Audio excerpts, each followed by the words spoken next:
In this video, I'll be showing you how to fix can't uninstall app or program error in Windows 11 or Windows 10. It's a very simple method, so if you find this video helpful, be sure to drop a like and subscribe. But anyways, getting into it, let's say you're trying to uninstall any of your apps to free up some space on your PC, but you find you're not able to. That can be really frustrating, especially if you're running out of space on your PC. So all you want to do is go to search on the bottom, go to add or remove programs. So for this example, we'll be using one of the applications I already have downloaded, and that's going to be the Epic Games launcher. So all I want to do, press these three little dots whenever you find whatever you want to uninstall. Then you got to go ahead and click on uninstall right here, not modify, uninstall. However, let's say it's not working for you.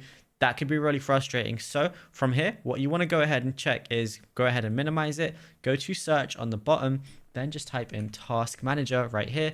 And then all you got to do is go ahead and open it up. Then you're going to see all your apps that are currently running in the background. But if you want a more detailed look, go to details on the left. Scroll down through all the things that are open, and there, Epic Games Launcher is currently open for me. So all I want to do is highlight it on the top right, go ahead and press end task. Now it end process right here. Now what I can do is go back to settings, go to the installed app section.